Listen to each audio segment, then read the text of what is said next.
A dor começou antes mesmo que ela entendesse o motivo. Naquela noite silenciosa, a mansão do viúvo Augusto Ferraz parecia maior do que de costume, e um som quase imperceptível cortou o ar como uma lâmina fina. Um choro distante, abafado, vindo do corredor que todos evitavam. A nova empregada, Clara, parou no meio da limpeza e sentiu o corpo gelar. O barulho vinha exatamente do quarto proibido, o único cômodo que Augusto havia ordenado que ninguém jamais abrisse. Mesmo com portas fechadas e janelas emperradas, o choro ecoava como se fosse um pedido de socorro. E foi nesse instante que a curiosidade se misturou ao medo, acendendo a faísca que mudaria tudo dentro daquela casa. Clara havia sido contratada há poucas semanas e desde o primeiro dia percebia que algo naquele lugar parecia congelado no tempo. Os retratos antigos, a ausência de luz, os corredores estreitos, tudo carregava uma tristeza que ela não conseguia explicar. O viúvo caminhava sempre cabisbaixo, como alguém que carregava não apenas luto, mas também culpa. A mansão era silenciosa demais para um homem tão jovem, e o quarto proibido era o centro desse silêncio. Diziam que ali ninguém entrava desde a morte da esposa, Helena. Mas o que estava acontecendo naquela noite parecia impossível de ignorar. A empregada tentou continuar seu trabalho, mas o som persistia. Um choro fraco, insistente, de bebê. Aquilo fazia sua pele arrepiar, porque sabia que naquela casa não havia nenhuma criança. Clara respirou fundo, sentindo o coração acelerar. Ao se aproximar do corredor escuro, percebeu que o ar ficava mais pesado, como se cada passo a afastasse do mundo real. O choro ficava mais alto, mais desesperado. Quando finalmente encostou na porta, sentiu um frio intenso, como se alguém ou algo estivesse do outro lado, aguardando por ela. Clara recuou, tomada pelo medo, e foi nesse momento que o viúvo surgiu no corredor. O rosto dele estava pálido, com os olhos avermelhados, como se tivesse sido arrancado de um pesadelo. Ele observou Clara diante da porta proibida e apenas cruzou o olhar com ela, carregando um aviso silencioso. Ela se afastou e o homem permaneceu ali por um tempo, imóvel, como se lutasse contra memórias que insistiam em retornar. Depois, trancou cuidadosamente a porta e desapareceu como uma sombra entre as paredes escuras. Nos dias seguintes, Clara tentou convencer a si mesma de que havia imaginado tudo, mas a casa parecia viva, como se respirasse segredos. Em certos momentos, quando estava sozinha, sentia um vento gelado atravessar o corredor proibido, mesmo sem janelas abertas. Em outros, via luzes piscando atrás da porta, como se alguém acendesse e apagasse um abajur lá dentro. O peso emocional daquela casa começava a afetá-la. Sonhava com um bebê chorando, com uma mulher segurando uma criança, com uma despedida que nunca deveria ter acontecido. A cada noite, o choro retornava. E Clara, mesmo com medo, sentia que havia algo errado, algo que precisava ser descoberto.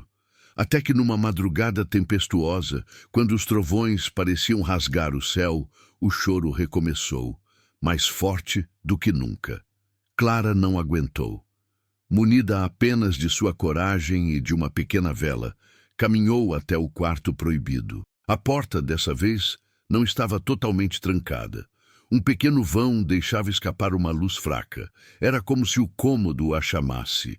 Quando ela empurrou a porta, o que viu a deixou paralisada. O quarto estava coberto de poeira e teias de aranha, mas no centro havia um berço antigo, com lençóis amarelados pelo tempo. E dentro dele não havia bebê algum, apenas um pequeno rádio antigo preso em modo de repetição, emitindo o som do choro. Era como se alguém tivesse gravado aquele som, como se tentasse manter viva a presença de uma criança que já não estava ali. Clara se aproximou com as mãos trêmulas. O rádio carregava poeira demais para ser recente. Era como se estivesse ali há anos. Mas o mais perturbador não era o rádio, era o mural ao lado, fotos da falecida esposa segurando um bebê nos braços. Helena sorria, radiante, enquanto o viúvo aparecia em algumas imagens, também sorrindo, mas com um olhar que Clara nunca havia visto. Em todas as fotos havia uma criança, uma pequena menina. A empregada sentiu o coração afundar quando percebeu que aquela não era apenas uma lembrança. Era um pedaço de vida arrancado daquela casa. Foi então que o viúvo apareceu atrás dela, silencioso, com lágrimas escorrendo. Ele não parecia bravo, parecia derrotado. Clara compreendeu naquele instante que o choro não era para assustar ninguém. Era apenas a forma desesperada de um homem tentar manter viva a memória da filha que perdera junto da esposa, ambas vítimas de uma tragédia que ele nunca superou. O rádio tocava o último registro do bebê, gravado na véspera do acidente, como uma tentativa inútil de congelar o tempo. A empregada observou o viúvo abraçar o berço vazio, como se ainda pudesse sentir a presença da criança. A dor que ele carregava transbordava pela sala, transformando-se em algo quase palpável. Clara entendeu que o quarto não estava proibido por maldade, mas por fragilidade. Era o único lugar onde ele ainda conseguia ouvir a família que perdera. As paredes guardavam a última coisa que o mantinha vivo. A ilusão de que, enquanto o choro continuasse, ele não estaria completamente sozinho. Clara se aproximou com gentileza e apagou o rádio. O silêncio que se instalou não foi assustador. Foi libertador. O viúvo desabou e, naquele momento, pela primeira vez, deixou o passado sair por entre os dedos. A casa parecia respirar de novo, como se finalmente pudesse aceitar a verdade que tanto havia evitado. A empregada percebeu que, às vezes, não é o sobrenatural que nos assombra, mas a dor que insistimos em carregar sozinhos. Depois daquela noite, o quarto deixou de ser proibido. Tornou-se um lugar de paz, não de tormento. Augusto aprendeu que não podia viver de fantasmas, e Clara se tornou parte da cura silenciosa daquela casa. A perda ainda doía, mas já não machucava como antes. Era um lembrete de que o amor, mesmo quando chega ao fim, pode ensinar a recomeçar. E que algumas portas proibidas só precisam ser abertas para que a luz finalmente entre.